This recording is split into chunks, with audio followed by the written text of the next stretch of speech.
Ya, kita sembahyang menghadap Tuhan dalam keadaan benar-benar tidak ada yang ikut urusan dunia.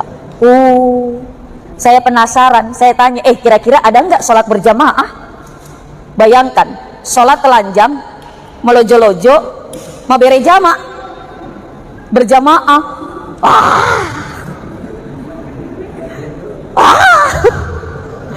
Ya Allah, yang lebih parah kalau ada juga jamaah ibu-ibu ikut sholat berjamaah, barisan di belakang. Ya Allah ya Rahman, ketika ruku, ketika sujud, kelihatan mana lonceng, Masya Allah. Lah ibu kan di belakang, lihat bapak, la ilaha illallah, na'udzubillah, summa na'udzubillah min. Padahal sudah jelas syarat kita sholat adalah apa? Menutup aurat. Ini sudah fakem. Auratnya laki-laki minas surrah ila rukbah, batasan minimal auratnya laki-laki minas surrah ila rukbah dari pos. Maaf panitia, sudah disiapin kursi sama meja. Saya suka yang berdiri-berdiri. Kenapa ketawa Pak? Maksudnya kalau saya suka ceramah berdiri, lebih leluasa dan lebih komunikatif, lebih akrab. Betul? Iya. Jadi mohon maaf, boleh saya berdiri? Jadi bukan hanya Bapak aja yang biasa berdiri, saya juga biasa berdiri Pak. Ibu, mau ditambah rizkinya? Mau ditambah rizkinya? Mau tambah pahalanya? Mau tambah anaknya? Kalau bapak mau ditambah istrinya? Yuk, yang mau tambah 30 pahala. Assalamualaikum warahmatullahi wabarakatuh.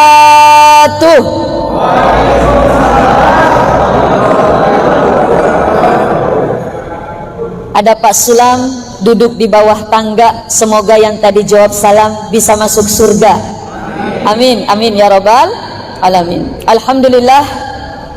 Alhamdulillahilladzi arsala rasulahu bil huda wad dinil haq liyudhhiru 'ala ad-din kullih walau karihal musyrikun walau karihal kafirun walau karihal munafiqun basyiran wa nadhiran wa da'iyan ila Allah bi izni wa sirajan munira.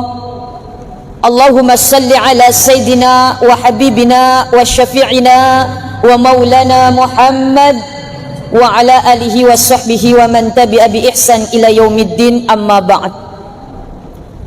Ibu-ibu, bapak-bapak, hadirin hadirat sidang jamaah Maulid Nabi besar Muhammad sallallahu alaihi wasallam, wabil khusus pengurus DKM Masjid Raya Baruga dan juga panitia yang qadarullah, alhamdulillah dengan izin Allah biiznillah, saya pribadi diperkenankan untuk bisa sama-sama sharing, sama-sama kita belajar dan mengkaji tentang Rasulullah, sama-sama kita lebih mengenal lebih dalam lagi sosok Rasulullah. Mudah-mudahan semakin kita mengenal kepada Rasulullah, mudah-mudahan akan semakin cinta kita kepadanya. Amin, amin ya rabbal alamin. Kenapa kita mesti cinta kepada Rasulullah? Karena jaminannya kata Rasulullah, man ahabbani, barang siapa yang cinta kepadaku, kana ma'i fil jannah, maka dia akan bersama di surganya Allah. Mudah-mudahan kita akan bersama-sama dengan Rasulullah, walaupun kita berbeda level, berbeda tingkatan, minimal kita satu kompleks dengan Rasulullah, yaitu di surganya Allah subhanahu wa ta'ala. Amin, amin ya rabbal alamin. Bapak Ibu hadirin hadirat sidang jamaah Maulid Nabi besar Muhammad sallallahu alaihi wasallam. Tadi kalau kata Bapak Ketua DKM dari Pindrang, katanya ada jamaah yang rindu dengan bahasa Bugis. Kalau saya suruh ceramah bahasa Bugis, Pak Ketua angkat tangan. Karena memang tania ugi, lake puji ugi. Suami saya yang Sulawesi, orang Pindrang. Kalau saya aslinya orang Bogor, Jawa Barat. Mudah-mudahan tidak menyesal mengundang saya ini. Tapi mohon maaf, jadi kalau ceramah suruh bahasa ugi, depa macani bicara ugi. Tapi nariko cede macai cede. Jadi mungkin ada sedikit, tapi saya yakin juga di sini mungkin tidak Bugis semua. Ada orang yang bukan Bugis? Ada orang Jawa di sini? Oh ada. Masya Allah banyak. Jadi ya kita dengan bahasa yang secara umum saja, dengan bahasa Indonesia. Walaupun nanti angkat cd, angkat cd. Bapak Ibu hadirin hadirat sidang jamaah peringatan Maulid Nabi besar Muhammad sallallahu alaihi wasallam, semenjak manusia yang pertama diciptakan oleh Allah.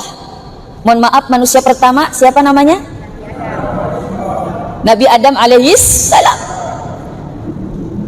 Ketika Nabi Adam pun diciptakan oleh Allah Subhanahu wa taala, ini Rasulullah sudah dikenalkan oleh Allah Subhanahu wa taala. Bahkan di dalam satu riwayat, ketika Nabi Adam tinggal sendirian di surga, lalu Allah pun menyiapkan sosok pendamping Nabi Adam alaihissalam, yaitu Siti Hawa. Lalu mereka dinikahkan oleh Allah. Menurut satu riwayat, maharnya itu adalah berselawat kepada Rasulullah Nabi besar Muhammad sallallahu alaihi wasallam.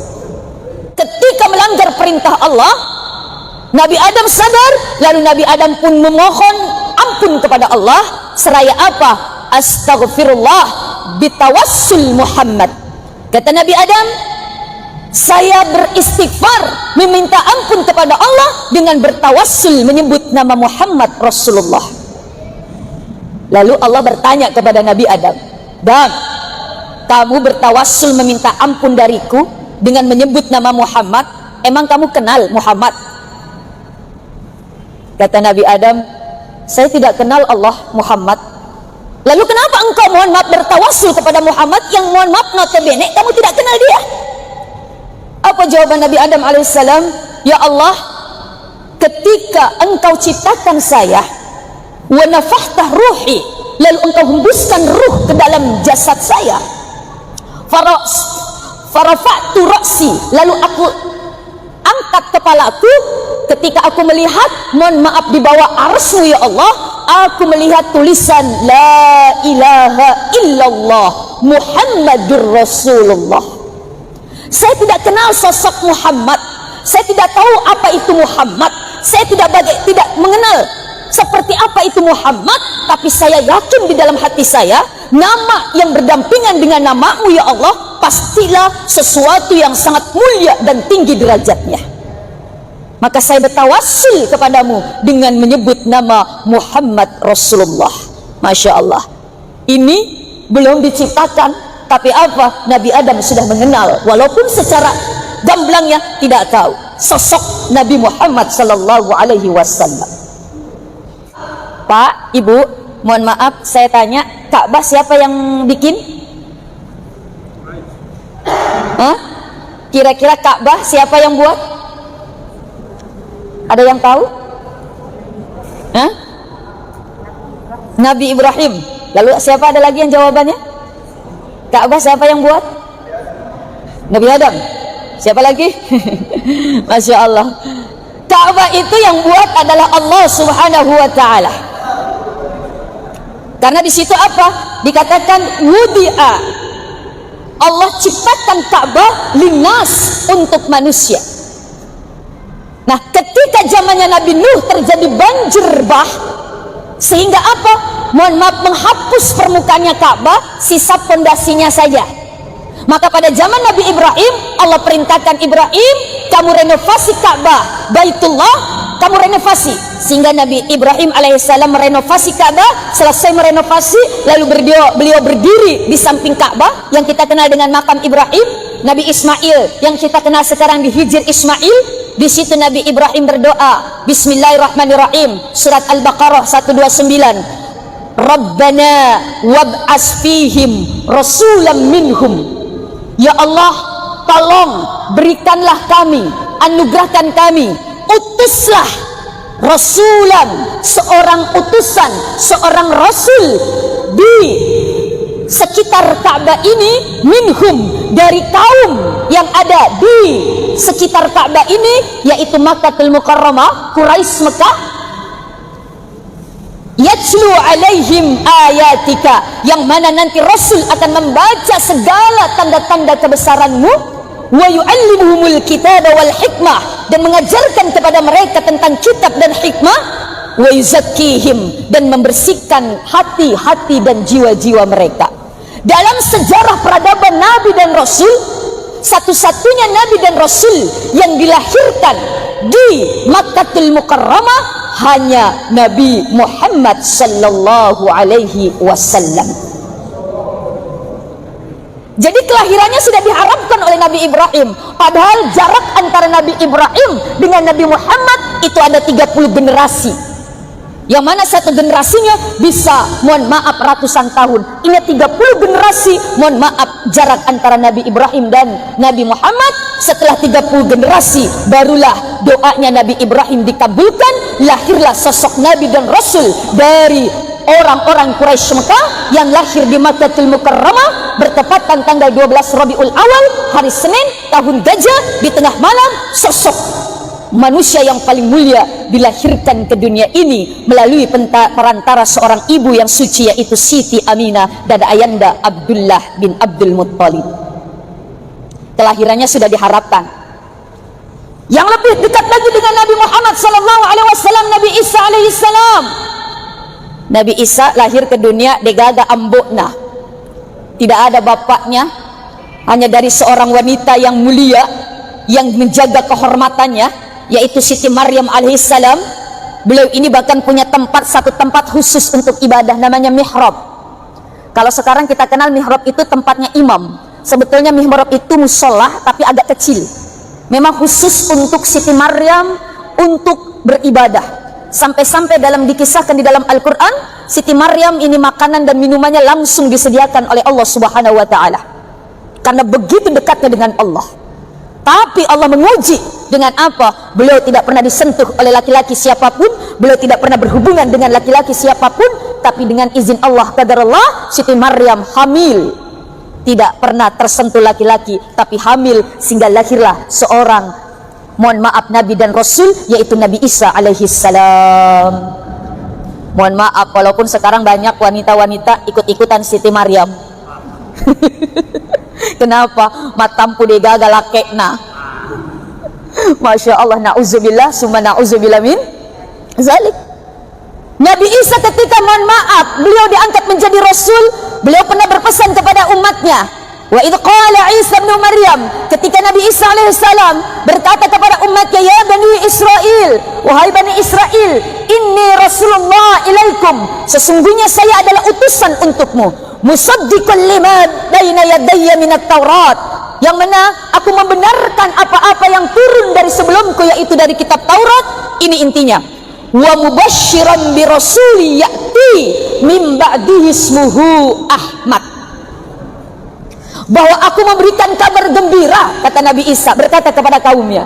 Apa kabar gembiranya? Bukan hanya sekedar kabar, tapi kabar gembira.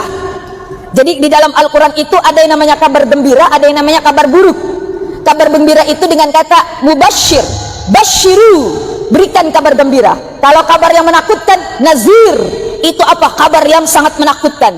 Nabi Isa mengatakan, wa mubasyiran bi rasuli ya'ti, bi rasuli ya'ti, aku memberikan kabar gembira, wahai umatku, nanti akan datang seorang Rasul, ya'ti min ba'dihi, min ba'di, setelah aku, ismuhu Ahmad, yang bernama Ahmad. Ahmad di sini siapa? Bukan Ahmad Musaddiq. Mungkin Bapak Ibu pernah dengar dulu tahun 2006-2007, Masya Allah, ada yang namanya Ahmad Musaddiq, ngaku-ngaku menjadi nabi, ngaku-ngaku menjadi utusan Allah. Bahkan beliau, mohon maaf, Ahmad Musaddiq ini berhenti mengganti syahadatnya, asyhadu an la ilaha illallah wa asyhadu anna Ahmad Musaddiq Rasulullah. Ini Ahmad Musaddiq tahun 2006-2007, tapi alhamdulillah sudah ditangkap orangnya. Hebat, polisi Indonesia hebat. Kalau polisi Amerika mungkin hanya bisa menangkap teroris, tapi polisi Indonesia bisa menangkap nabi. Nabi palsu, Masya Allah. Ini Ahmad. Kenapa? Karena di Al-Quran di situ disebut namanya Ahmad. Jadi apa? Kehadirannya Rasulullah Sallallahu Alaihi Wasallam memang sudah diberitahu oleh Allah, memang sudah diinformasikan dan sudah diketahui oleh Nabi dan Rasul sebelum beliau dilahirkan ke dunia ini. Bapak Ibu hadirin hadirat, sidang jamaah peringatan Maulid Nabi besar Muhammad sallallahu alaihi wasallam. Kalau berbicara peringatan Maulid di Sulawesi, memang identik dengan ini. Walaupun sekarang cuma ada berapa ember ini? 4 ember. Tapi kalau di daerah-daerah, Masya Allah. Saya kemarin, ini termasuk safari Maulid. Saya biasa mengistilahkan SDM, Safari Dakwah Maulid. Ini yang ke-8 atau ke-9 di Masjid Raya Baruga. Kemarin saya di Wajo, berapa hari di Wajo? 4 hari. Di Sengkang, di perbatasan Bone dan Wajo. Itu kalau di kampung-kampung, mohon maaf, kalau di daerah-daerah, Masya Allah, telok megalakda, burak megalakda, panteng megalakda, bahkan lebih banyak teloknya daripada jamaahnya. Sampai-sampai itu telok, Masya Allah, digantung di sekitar masjid. Saya pernah, mohon maaf, datang ke daerah Siwa, Wajo, di daerah situ, daerah Empang. Saya masuk ke masjid, kaget. Loh, kenapa banyak ikan terbang? Kenapa? Karena yang ditancap di Bura tania telok, tapi bale bolu ditancap di Bura, Masya Allah. Lain lagi di Maros, bukan telok yang ditancap, apa, roti Maros yang ditancap. Jadi sesuai dengan kondisi, mohon maaf, adat budaya dan ciri khas. Nah, tapi itu adalah, mohon maaf, sebagai aksesoris. Yang diharapkan adalah apa? Sesuai dengan harapan orang Sulawesi. Karena tadi saya katakan, saya bukan orang Sulawesi. Jadi pertama saya datang ke Sulawesi, lalu mengisi ceramah Maulid, saya kaget. Loh, kenapa ini ada telok, ada soko, ada bura? Karena di Bogor, di kampung saya tidak ada seperti itu. Tapi saya dalam hati pasti ada filosofinya orang dulu seperti ini. Masya Allah, ternyata setelah saya cari tahu filosofi atau tujuan orang-orang dulu, kenapa di sini peringatan Maulid di Sulawesi ada telok, ada soko, ada bura, ternyata filosofinya luar biasa. Apa? Yang pertama, mereka kenapa pakai telok lalu ditancap di bura? Mereka berharap setelah peringatan Maulid, mohon maaf, kita bulatkan tekad kita seperti bulatnya telok. Untuk apa? Kalau di daerah itu ada sokok yang dibungkus dengan daun, namanya lisu kalau tidak salah. Lisu, apa artinya lisu? Kembali, pulang. Bulatkan tekad kita seperti bulatnya telur untuk kembali kepada ajaran Islam yang sebenarnya. Setelah bulat tekadnya, lalu tancapkan dalam hati dengan kuat seperti kita tancapkan telur di bura. Dan bura ini adalah simbol hablum minallah, hubungan vertikal kita dengan Allah. Ini filosofinya orang dulu. Jadi bukan hanya sekedar duduk, datang, dengar peringatan Maulid, bulatkan tekad kita. Ayo kembali kepada ajaran Islam yang sebenarnya. Tauhid kita bersihkan, akidah kita selamatkan dari segala aliran-aliran yang bahkan mungkin bisa menjauhkan kita dengan ajaran yang diinginkan oleh Allah dan Rasulnya. Mohon maaf Bapak Ibu, karena zaman sekarang dengan tergerusnya ilmu teknologi, semakin pintarnya orang-orang, pintar tanpa diimbangi dengan iman, kepintarannya bahkan menjerumuskan dia ke dalam lembah kesesatan. Saya pernah ceramah di daerah Polewali, Mandar, Sulawesi Barat.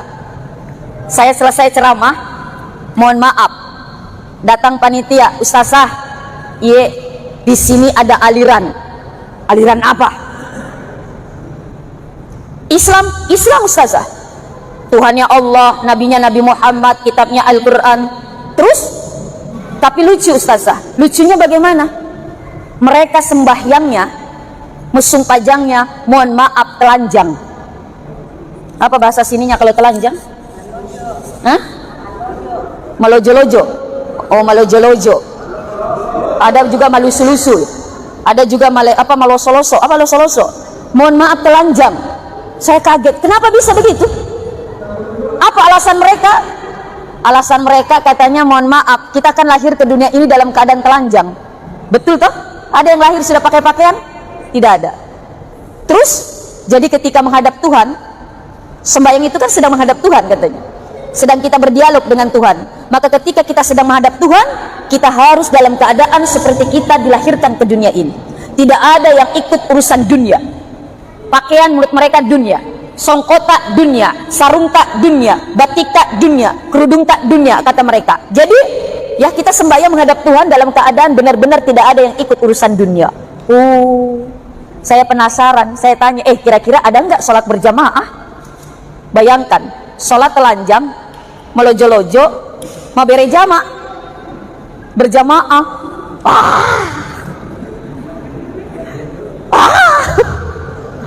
Ya Allah, yang lebih parah kalau ada juga jamaah ibu-ibu ikut sholat berjamaah, barisan di belakang.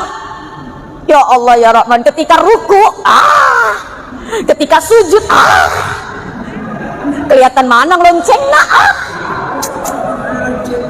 Masya Allah. Lah ibu kan di belakang, lihat bapak, la ilaha illallah, na'udzubillah, summa na'udzubillah min. Padahal sudah jelas syarat kita sholat adalah apa? Menutup aurat. Ini sudah fakem. Auratnya laki-laki minas surrah ila rukbah, batasan minimal auratnya laki-laki minas surrah ila rukbah, dari posi sampai utuh, dari pusat sampai lutut. Auratnya laki-laki. Auratnya perempuan jami'ul badani ilal wajhi wal kafain, seluruh anggota tubuh kecuali wajah dan telapak tangan. Maka ketika sholat harus ditutup. Ini menurut Imam Syafi'i. Kalau Imam Hanafi, kaki bukan aurat. Makanya kalau ibu-ibu yang sudah ke tanah suci masuk ke masjid, kita lihat orang-orang Turki, orang-orang Mesir, orang-orang India, terkadang sholat mohon maaf kakinya telanjang itu. Kenapa? Karena memang kebanyakan mereka adalah penganut madhab Imam Hanafi. Nah ini mohon maaf, kalau sudah menyimpang seperti itu, maka ini mohon maaf kita bisa terjerumus ke dalam lembah kehinaan di mata Allah Subhanahu wa ta'ala. Maka kita perlu peringatan maulid seperti ini. Nah tujuannya apa? Tadi yang pertama, tak kenal maka tak sayang, tak sayang maka tak cinta. Selain mohon maaf kita mengikuti apa yang diinginkan oleh orang dulu, bulatkan tekad kita seperti bulatnya telur, tentu kita mohon maaf memperingati peringatan maulid adalah untuk lebih mengenal siapa sosok Rasulullah Sallallahu Alaihi Wasallam. Sesuai dengan tema kita pada siang hari ini, aktualisasi akhlakul karimah dalam kehidupan sehari-hari. Kenapa? Karena Rasulullah adalah sosok yang memang patut dan harus dicontoh. Ini sudah dapat legalitas dari Allah. Laqad kana lakum fi Rasulillahi uswatun hasanah. Bahkan Allah lebih menguatkan, wa innaka la'ala khuluqin azim. Sesungguhnya engkau Muhammad adalah makhluk yang paling tinggi akhlaknya. Kenapa Nabi tadi dijadikan contoh? Kenapa Nabi tadi dijadikan teladan? Yang pertama, karena Nabi itu manusia sama seperti kita. Enggak bisa manusia mencontoh malaikat. Enggak bisa manusia mencontoh mohon maaf binatang. Enggak bisa mencontoh malaikat, karena malaikat mohon maaf tidak seperti manusia diciptakan. Malaikat hanya punya akal, enggak punya nafsu. Malaikat tidak makan, malaikat tidak minum, malaikat tidak suka dengan lawan jenis. Kenapa? Enggak punya nafsu. Beda dengan manusia. Nabi tadi jadikan contoh, sama manusia seperti kita. Tapi manusianya Nabi tak basyarun la kal basyar. Manusianya Nabi tak tidak seperti manusia biasa.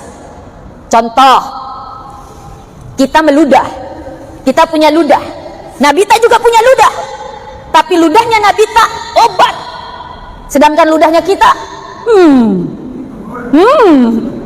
apalagi bangun tidur Masya Allah.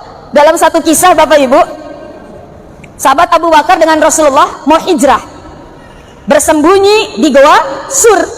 Sebelum masuk Goa Sur, Abu Bakar bilang, tunggu Suwayyah, tunggu Muhammad, saya masuk dulu. Kenapa? Saya periksa dulu di dalam, barangkali ada binatang-binatang buas, barangkali tidak bersih, saya rapikan dulu di dalam. Masuk sahabat Abu Bakar, cocok, kotor dan banyak mohon maaf binatang. Dia bersihkan dulu, dia tutup lubang-lubang yang ada di gua itu. Setelah selesai, mau selesai, tiba-tiba tangannya sahabat Abu Bakar dikikik kala jengking. Apa bahasa sininya kala jengking? Hah? Oh, kala jengking tonji. Oh, kala jengking, dan ini kala jengking Arab. Pak, ketika setelah digigit oleh kala jengking, tangannya sahabat Abu Bakar langsung bengkak, biru dan mempedilada, sakit sekali, nyut. Rasulullah masuk. Ketika lama-kelamaan sahabat Abu Bakar mukanya sudah pucat. Nabi tak heran, Abu Bakar, kenapa engkau pucat? Kamu sedih meninggalkan keluarga kamu? Tidak. Kamu takut dikejar-kejar Quraisy Mekah? Tidak. Kamu nggak suka hijrah sama saya? Tidak, Rasulullah. Lalu kenapa muka kamu pucat begitu? Maaf Rasul, tangan saya digigit kalajengking. Loh, kenapa nggak bilang dari tadi? Saya nggak mau repotkan engkau, wahai Rasulullah. Maka Rasulullah mengatakan, sini tangan kamu. Setelah tangannya diberikan kepada Rasulullah, langsung Bismillahirrahmanirrahim, disembur dengan lidahnya Rasulullah. Langsung pada saat itu kontan sembuh itu lukanya sahabat Abu Bakar. Ludahnya Nabi tak. Coba kalau ada luka kita ludahin, kira-kira sembuh nggak? Bukannya sembuh, tambah infeksi. Masya Allah, ini ludahnya Rasulullah beda dengan ludahnya kita. Keringatnya Rasulullah beda dengan keringat kita. Kita keringatan, Rasulullah keringatan. Tapi keringatnya Rasulullah, Masya Allah, harum, wangi, melebihi harumnya minyak kasturi. Kita keringatnya sampai ibu-ibu begini, katanya. Masya Allah, sampai-sampai ibu, bu, dengerin. Ini kalau Rasulullah, mohon maaf, baru datang dari bepergian, lalu Rasulullah keringatan. Ini Aisyah, Humairah, mohon maaf, rajin sekali. Mohon maaf, dia lapin itu keringatnya Rasulullah, lalu dia cium-cium karena suka dengan wanginya keringatnya Rasulullah. Dia cium-cium itu Nabi dalam keringatan yang begitu. Semakin dia berkeringatan Rasulullah, semakin senang Aisyah. Coba ibu tiru apa yang sudah dicontohkan Aisyah. Jadi kalau suami kita pulang dari bepergian keringatan, ibu cium-cium ibu, senang sekali dia lakiku keringatan, Masya Allah. Bukannya wangi tapi apa, mantap, Masya Allah ya Rahman ya Karim. Ini bahkan di dalam satu riwayat, kalau lalat nemplok singgah di kulitnya Rasulullah yang keringatan, ini lalat turun saking licinnya, mengandung minyak kasturi. Kalau kita lalat nemplok di puh kita yang penuh keringatan, betah itu lalat. Kenapa? Karena bau keringatnya. Masya Allah, ini sosok Rasulullah Sallallahu Alaihi Wasallam. Di dalam Al-Quran surat Al-Kahfi ayat 10 ayat 110, Bismillahirrahmanirrahim, Qul innama ana basyarum mislukum yuha ilayya annama ilahukum ilahu wahid. Katakan Muhammad bahwa sesungguhnya saya Muhammad ini manusia, basyarun mislukum, sama seperti manusia biasa. Cuman bedanya, innama ana, mohon maaf, kul innama ana basyarukum mislukum yuha ilayya. Aku diberikan wahyu oleh Allah Subhanahu wa ta'ala. Yang mana wahyu ini harus disebarkan, harus diinformasikan kepada umatnya, yaitu kita semua umatnya Nabi Muhammad Sallallahu Alaihi Wasallam. Manusia, beliau adalah sosok yang paripurna. Beliau pemimpin pemerintah, beliau pemimpin tentara, beliau pemimpin keluarga, beliau seorang muballigh, beliau seorang pendidik, beliau seorang bisnismen. Bahkan di dalam satu riwayat, dari umur 12 tahun beliau, mohon maaf, berdagang, bukan hanya antar daerah, beliau sampai lintas negara, pergi ke negeri Syam dari umur 12 tahun. Seorang bisnismen, seorang pengusaha, jadi multi talenta. Siapapun sosok umatnya, siapapun dia, profesi apapun dia, bisa mencontoh sosok Rasulullah Sallallahu Alaihi Wasallam. Nggak bisa kita mencontoh, mohon maaf, Nabi Isa alaihi salam. Kenapa? Karena Nabi Isa tidak pernah menikah, belum sempat menikah. Jadi Nabi Isa itu jomblo fisabilillah. Ada di sini jomblo fisabilillah? Ada? Ada yang masih jomblo fisabilillah? Atau ada duda di sini? Ada duda? Oh, banyak. Coba angkat tangan duda. Banyak duda. Yang sebelah kiri ada janda? Ada janda sebelah kiri? Banyak.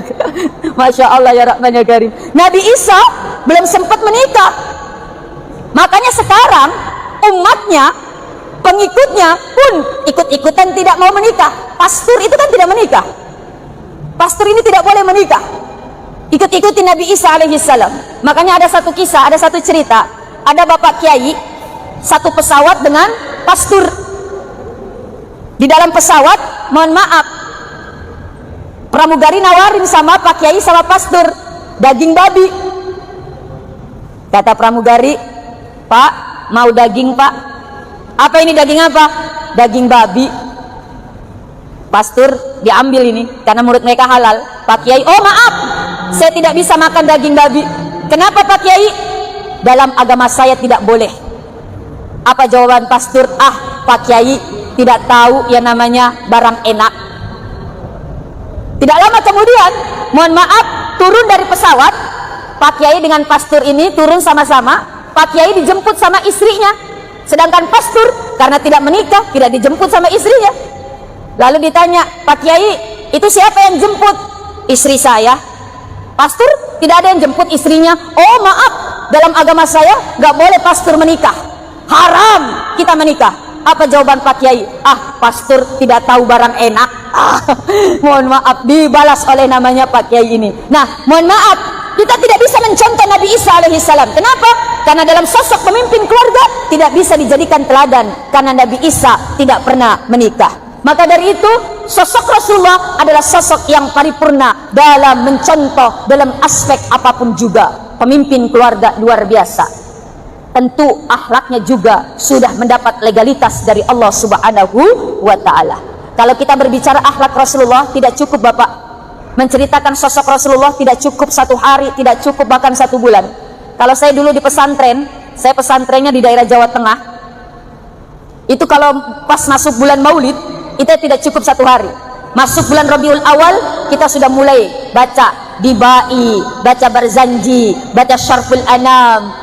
Ya Rabbi, Ya Rabbi, salli ala Muhammad. Ya Rabbi, Ya Rabbi, salli alaihi wasallam. Ini Dibai, ada Syarful Anam, ada Barzanji. Masya Allah, tidak cukup 1 minggu minimal kita peringati Maulid. Nah, kalau kita peringati Maulid ini cuma 1 jam, tentu kita tidak bisa mengkupas siapa sosok Rasulullah Shallallahu Alaihi Wasallam. Tapi minimal kita angkat akhlaknya Rasulullah ini ada 3 akhlak Rasulullah yang mohon maaf kita patut belajar dari beliau. 3 ini kita rangkum dengan S3. S3 ini bukan S3 doktor, tapi S3 di sini apa? S yang pertama, akhlakul karimah yang bisa kita contoh adalah sabarnya Rasulullah Sallallahu Alaihi Wasallam. Beliau ini makhluk yang paling sabar, sesabar-sabarnya. Beliau pernah dijebak oleh pamannya Abu Lahab. Abu Lahab ini nama aslinya Abul Uzza. Dia panggil asistennya, panggil Muhammad ke rumah saya, katakan pada keponakan saya bahwa pamannya Abu Lahab, Abu Uzza sedang sakit. Suruh tengok dia. Akhirnya apa? Asistennya Abu Lahab datang kepada Rasulullah. Muhammad, paman Anda sedang sakit. Anda dipanggil. Tolong tengok dia. Tolong jenguk dia. Baik. Padahal apa? Ini Abul Uzza, Abu Lahab sedang menyusun satu strategi untuk mencelakakan Rasulullah. Dia buat lubang dekat tempat tidurnya. Setelah dibuat lubang, ditutup dengan daun kurma sehingga tidak kelihatan, dengan harapan nanti ketika Nabi Muhammad menjenguk dia, Nabi Muhammad masuk ke lubang itu. Saking jahatnya ini pamannya. Lalu Nabi tak tergesa-gesa datang kepada pamannya. Ternyata belum sampai, tinggal beberapa langkah lagi ke lubang tersebut, Rasulullah mendapatkan informasi dari malaikat Jibril alaihissalam. Muhammad, berhenti kamu, jangan kau teruskan. Kenapa? Karena di situ ada lubang yang akan menjebak kamu. Sehingga apa? Nabi tak tidak jadi, mohon maaf, untuk melanjutkan perjalanannya. Nabi Muhammad pulang lagi. Ternyata ketika Nabi Muhammad pulang lagi, Abul Uzza, Abu Lahab ini pun mohon maaf tergesa-gesa memanggil, Muhammad sini, Muhammad sini. Ternyata Abu Lahab jatuh di lubang yang dibuat sendiri. Masya Allah. Makanya ada istilah Bapak, Pak, man hafara hufratan waqa'a fiha. Barang siapa yang menggali lubang, maka dia akan jatuh ke lubang tersebut. Maka Bapak jangan suka mencelakakan orang. Nanti akibatnya kita pun akan dicelakai oleh orang. Jamaah, Ibu, Fokusnya ke situ ya, nggak fokus ke saya ya. Masya Allah ya Rahman ya Karim. Padahal di situ juga ada gambar saya.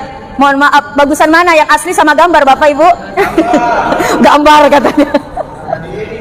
Karena diedit, Masya Allah ya Rahman ya Karim. Ini sabarnya Rasulullah SAW. Makanya orang-orang yang sabar Bapak Ibu, Allah mengatakan wa basyiris sabirin. Berikan kabar gembira kepada orang-orang yang sabar. Apa kabar gembiranya? Siapa orang yang sabar? Ulaika alaihim salawatun min rabbihim wa rahmah. Orang-orang yang sabar itu adalah orang-orang yang ketika diberikan musibah. Mohon maaf, berbicara musibah bukan hanya kematian. Apapun bentuk yang kita rasakan tidak menyenangkan, itu adalah musibah. Makanya kalimat inna lillahi wa inna ilaihi raji'un bukan hanya untuk orang meninggal saja. Terkadang kita salah kaprah, ucapkan inna lillahi kada orang meninggal saja. Padahal apa? Setiap kecelakaan, setiap musibah itu adalah satu musibah. Yang tidak menyenangkan itu musibah. Maka kata Allah, qalu inna lillahi wa inna ilaihi raji'un. Ada musibah, ucapkan inna lillahi wa inna ilaihi raji'un. Ada kecelakaan, nggak mesti yang celaka mati atau tidak. Inna lillahi wa inna ilaihi raji'un. Ada kebakaran, inna lillahi wa inna ilaihi raji'un. Ada yang kecurian, inna lillahi wa inna ilaihi raji'un. Ada suaminya diambil orang, inna lillahi wa inna ilaihi raji'un. Suaminya nikah lagi, inna lillahi wa inna ilaihi raji'un. Saya tanya, Bu, kalau suaminya nikah lagi musibah atau anugerah? Saya tanya, musibah atau anugerah? Musibah. Jadi kalau ada suami kawin lagi, inna lillahi wa inna ilaihi raji'un. Tapi kalau saya tanya Bapak kalau nikah lagi musibah atau anugerah Pak? Kalau anugerah apa yang diucapkan? Masya Allah. Ya Allah ya Rahman ya Karim. Orang-orang yang sabar akan diberikan apa? Ulaika alaihim salawatun min rabbihim wa rahmah. Orang-orang yang sabar akan diberikan salawat pertolongan dari Tuhannya wa rahmah, dan kasih sayang yang besar dari Allah Subhanahu wa ta'ala. Sabar. Makanya kata guru saya, kiai saya di pesantren, belajar ilmu sabar itu belajar dari buah kelapa. Bagaimana maksudnya? Orang yang mohon maaf ambil pohon kelapa itu kan pasti naik, tidak gampang. Setelah naik kelapa ini dipetik. Setelah dipetik kelapa diapakan Bapak Ibu? Dijatuhkan dulu dari ketinggian, pak. Kalau kelapa bisa ngomong, aduh sakit. Selesai dijatuhkan dari ketinggian, ambil parang dikupas, hak. Ibarat rambut dijambak-jambak. 2 siksaan. Selesai dibuka serabutnya, ambil ambil lagi parang, dibuka tempurungnya, pak. 3 siksaan. Setelah terbuka tempurungnya, ambil lagi pisau, dikupas, hak. 4 kali siksaan. Setelah dikupas putih, diapain lagi? Diparut. Setelah kecil-kecil diparut, berhenti nggak siksaan? Diapain lagi Bu? Diperes. Masya Allah. Setelah bertubi-tubi dijatuhkan dari ketinggian, dibuka serabutnya, dibuka tempurung, dikupas, diperes, diperes. Tapi apa yang diberikan? Santan. Setelah bertubi-tubi disiksa, apa? Santan. Kelapa setelah disiksa bertubi-tubi, yang diberikan adalah santan, bermanfaat bahkan untuk orang yang menyiksanya. Betul? Artinya apa? Kalau kita sabar terhadap ujian bertubi-tubi, tapi kita tetap survive, kanan, kiri, atas, bawah, belakang, depan, Allah uji, kita sabar, maka yakinlah ada sesuatu yang indah yang akan Allah sediakan untuk kita. Innallaha ma'as sabirin. Allah akan bersama dengan orang-orang yang sabar. Ini akhlak Rasulullah yang patut kita tiru, sabar. Walaupun kita dihina, diremehkan, bahkan Rasulullah mengajarkan ketika ada orang menyiksa, menyakiti kita, maka balas sakit hati dengan kebaikan. Rasulullah dilempari kotoran dari atas, senyum. Rasulullah dilempari dari kotoran dari atas, senyum. Tapi ketika yang melempari kotoran itu sakit, Rasulullah tidak bilang, rasain lo, tidak lo, tidak. Tapi apa? Rasulullah datang menjenguk orang yang menyakitinya, bahkan karena keramah lembutan, karena kemurahan hati, Rasulullah pun bisa memasukkan Islam orang yang menyakitinya. Kenapa? Balaslah sakit hati dengan kebaikan. Namanya ini ihsan, sabar. Yang kedua, yang kedua adalah apa? Akhlak Rasulullah, yaitu dengan pandai bersyukur kepada nikmat Allah. Ibu, biasa ki madareke, bahasa Bugis sama dereke itu mengeluh, biasa menoko-noko, bahkan marah-marah. Saya tanya, ibu, biasa cium tangan suami tak?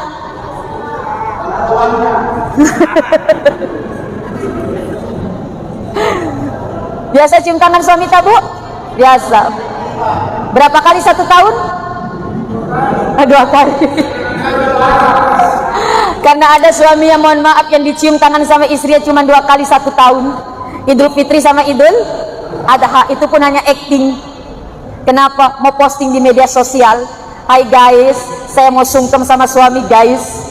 Cium tangannya, Bu, sebagai bentuk rasa syukur kepada nikmat Allah. Khususnya ketika suami kasih uang belanja, kasih uang nafkah, Ma, ini uang belanjanya, Ma. Jangan hanya ambil uangnya saja, tapi tarik tangannya, lalu baca doa, Alhamdulillah fi kulli ma razaqtana. Hafal Ibu? Alhamdulillah fi kulli ma razaqtana. Sekali lagi biar hafal. Alhamdulillah fi kulli ma razaqtana. Lalu cium tangan suami tak. Masya Allah. Kasih bunyi.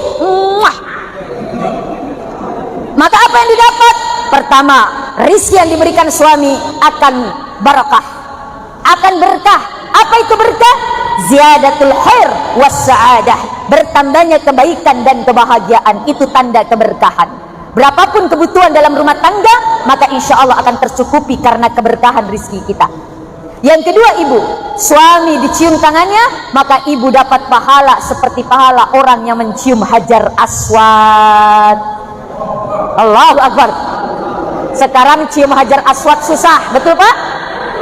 Masuk ke tanah suci susah, apalagi cium Hajar Aswad. Nah, kita bisa dapat pahala Hajar Aswad dengan mencium tangan suami kita. Pulang dari sini, Bu, minta memang tangan suami tak, Bu? Assalamualaikum, waalaikumsalam, Pak. Mana tangan tak, Pak? Kenapa? Mana tangan tak? Sudah dikasih tangannya, cium iki yang banyak. Paling kaget laki tak, Ibu. Masya Allah ya Rahman ya Karim. Kalau Bapak mau juga dapat pahala Hajar Aswad, Pak? Mau? Kalau Bapak ingin dapat pahala Hajar Aswad, sering-sering Miki cium kening istri tercinta. Masya Allah. Jangan cium kening istri tetangga. Kalau cium istri tetangga bukannya pahala, malah dosa. Mohon maaf, ini saya dapat keterangan ini ketika saya belajar kitab Uqud Lijen karangan Imam Nawawi Al-Bantani di pesantren. Ini ustaz saya menceritakan demikian. Mencium Hajar Aswad dapat pahala apa? Mencium tangan suami dapat pahala Hajar Aswad, mencium istri mendapatkan pahala Hajar Aswad. Maka bahagialah ibu atau bapak yang punya Hajar Aswad. Apalagi kalau Hajar Aswadnya ada 4, Pak.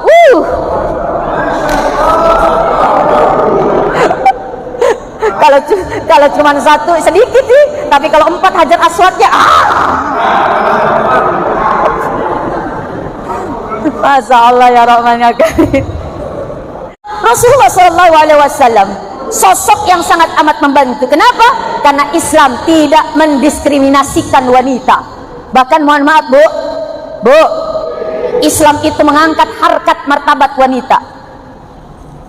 Dosanya seorang istri, Pak, istri tidak sholat, istri tidak melakukan ibadah, maka dosa istri dilimpahkan kepada bapak sebagai pemimpin keluarga. Kalau bapak diamkan, tidak memerintahkan.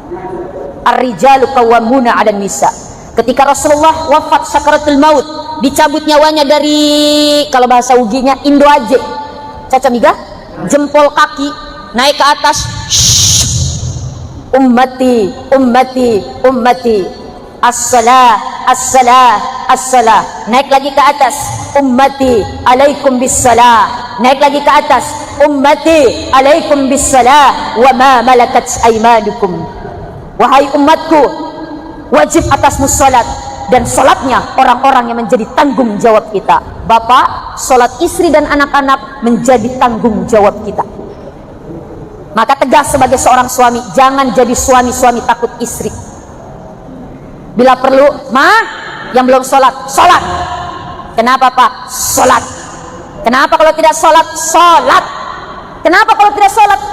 Kalau tidak sholat, pilih dua pilihan. Apa Pak? Diganti atau ditambah. Saya rasa ibu takut kalau disuruh pilih antara diganti dengan ditambah. Maka ibu pilih mana Bu? Pilih sholat. Jadi dosanya istri itu menjadi tanggung jawab kita, tapi dosanya suami tidak akan membebani kepada istri tercinta. Ini hebatnya. Suami. Apa artinya suami? Semua uang milik istri. Uang suami pasti uang istri, tapi uang istri bukan uang suami. Betul Ibu? Betul. Masya Allah.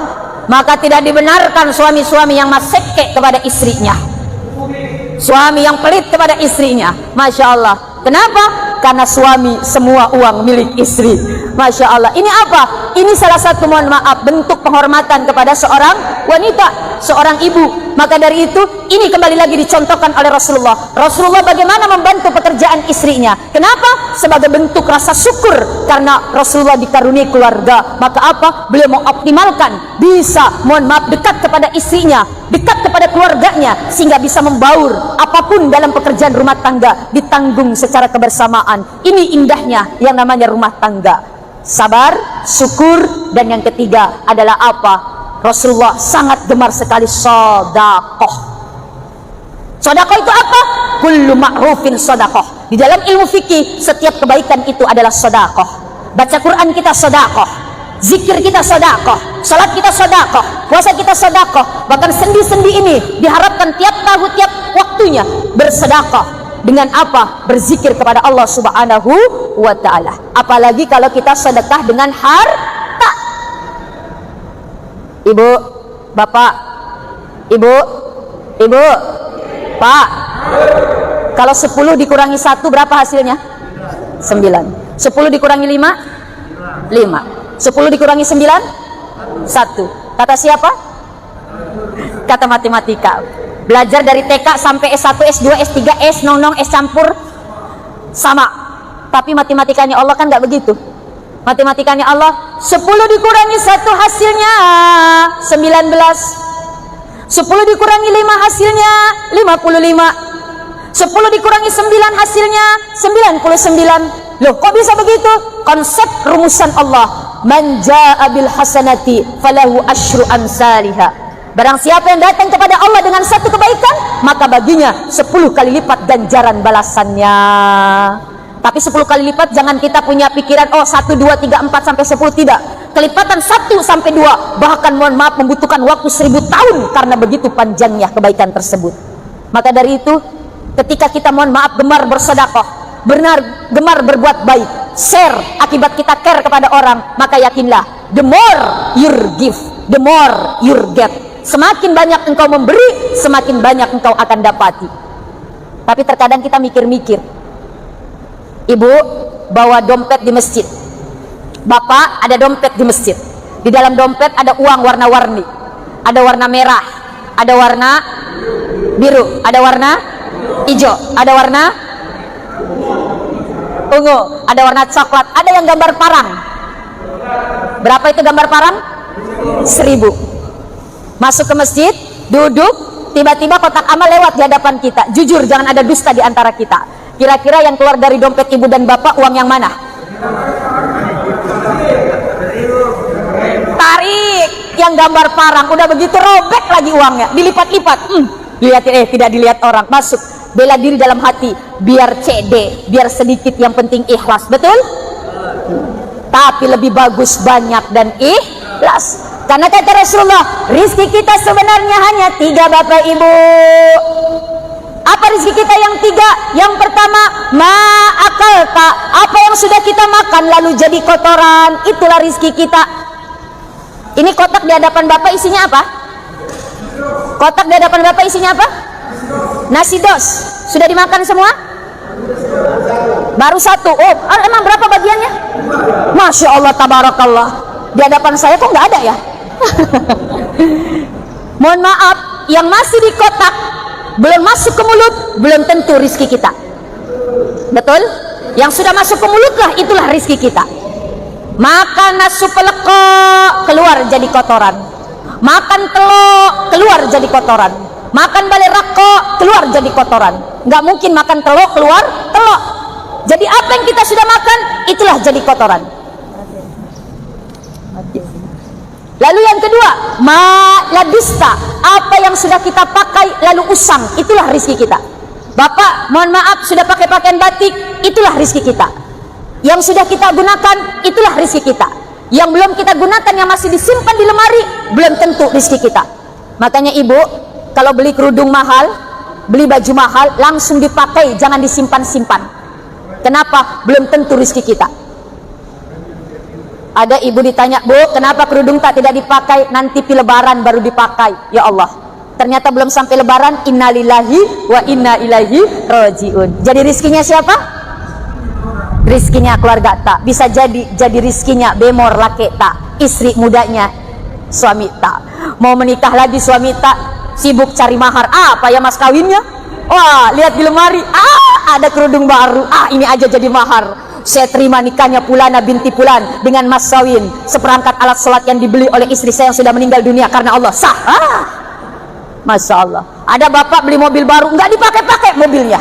Masya Allah ya Rahman ya Karim. Alasannya nanti lecet, nanti rusak, nanti lecet, nanti kotor. Masya Allah.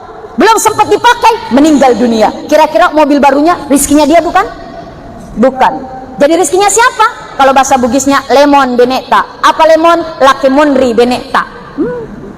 Apalagi istri tak, mohon maaf, menikah dengan berondong. Dipakai mobil yang kita beli. Di sampingnya ada istri tak. Sambil apa asik kita di dalam kubur, masya Allah, menangis, gigit jari, kasihan deh lu. Makanya apa, Bapak Ibu, kalau kita punya sesuatu yang bisa dibeli, langsung pakai untuk kebaikan, untuk ibadah. Punya baju baru, langsung pakai. Punya kendaraan baru, langsung pakai ke masjid. Punya mobil baru, langsung pakai untuk silaturahmi. Punya istri baru, ya Allah.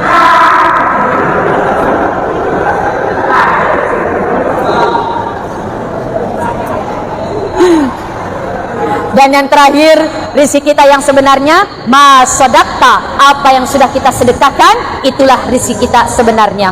Maka perbanyaklah kita bersedekah kepada Allah Subhanahu wa Ta'ala sebagai bentuk kita meniru contoh Rasulullah, bagaimana Rasulullah begitu share, begitu care kepada sesama manusia, sehingga beliau menjadi teladan untuk kita semua. Mudah-mudahan kita bisa mencontoh Rasulullah.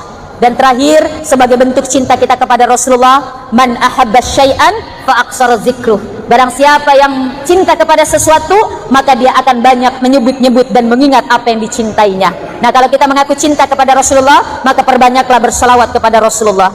Ya Nabi salam alaika, ya Rasul salam,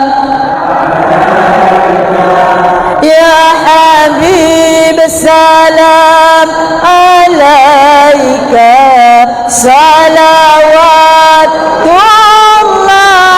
alaika, asyraqal badru alaina, fartafat minhul buduru, misla husnik ma ra'ayna, qatu ya wajah sururi.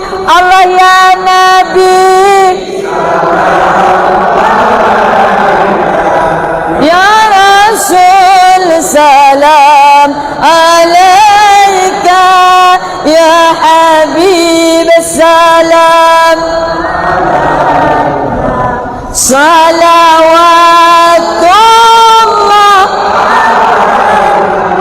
Ibu sambil nina bobokan anak tak, selawatin anak tak. Jangan sambil nina bobokan, kemana. Anak dalam kayunan bingung mama mau kemana. Tapi salawatin salatullah salamullah, sambil bikin sambal masak ibu, salatullah salamullah ala taha. Insya Allah sambal yang kita bikin lebih enak. Kalau sambal lebih enak, suami tambah sayang. Kalau sambal lebih enak, suami tidak cari sambal lado di tetangga. Alhamdulillah. Sambil bekerja bapak salawatan, salatullah salamullah ala taha rasulillah, salatullah salamullah ala yasin. Di dalam kitab berjanji dikatakan al jannatu wa na'imuha sa'dun liman yusalli wa yusallim wa yubarik alaihi. Surga. Bapak ibu mau masuk surga? Mau masuk surga? Mau cepat atau lambat? Mudah-mudahan diijabah oleh malaikat Israel. Amin. Surga dan segala kenikmatan yang ada di dalam surga semoga tercurahkan kepada orang yang suka bersolawat. Sekali lagi, ya Rasulullah, ya Habiballah, ya Rasulullah, ya Habiballah, Muhammad ibni Abdillah, Muhammad ibni Abdillah, Muhammad ibni Abdillah, Muhammad. Mudah-mudahan dengan kita sering bersalawat kita bisa mendapatkan syafaat dari baginda Rasulullah sallallahu alaihi wasallam. Amin. Amin ya rabbal alamin. Satu-satunya ibadah Bapak Ibu, satu-satunya ibadah yang langsung Allah sendiri mempraktekkan bersolawat. Betul? Satu-satunya ibadah yang tidak diterimanya. Kalau sholat belum tentu diterima oleh Allah. Kalau sholatnya asal-asalan, tidak ikhlas karena Allah, Allahu Akbar, Bismillahirrahmanirrahim, belum tentu diterima. Puasa belum tentu diterima, tapi bersalawat sudah pasti diterima oleh Allah Subhanahu wa taala. Maka apa? Perbanyak kita bersalawat. Sallallahu ala Muhammad, sallallahu alaihi wasallam, sallallahu ala Muhammad, sallallahu alaihi wasallam. Seharusnya yang muda-muda malu sama bapak itu. Oh, dia yang dikasih mic. Mudah-mudahan nanti kita teruskan bersalawat. Dengan bersalawat mudah-mudahan akan tambah rasa cinta kita kepada Rasulullah sallallahu alaihi wasallam. Demikian Bapak Ibu yang bisa saya sampaikan. Mohon maaf dengan segala kekurangan. Kalau ada yang kurang berkenan Bapak Ibu, ada yang tersinggung Bapak Ibu, mohon maaf. Inilah keterbatasan saya, kelemahan saya, yang kurang berkenan dari cara penyampaian saya atau dari apa yang saya sampaikan. Mohon maaf kalau ada yang kurang berkenan. Saya tidak bisa memaksimalkan dan membuat Bapak dan Ibu mungkin merasa puas sekali, tapi inilah yang bisa saya sampaikan. Kalau ada jarum yang patah, jangan simpan di dalam lemari. Kalau ada kata-kata yang salah, jangan simpan di dalam hati. Kalau ada sumur di ladang, boleh kita menumpang mandi. Kalau ada acara mendatang, boleh kita berjumpa lagi, insya Allah. Demikian, wabillahi taufiq wal hidayah. Fa idza faragta fansab wa ila rabbika farghab. Wassalamualaikum warahmatullahi wabarakatuh.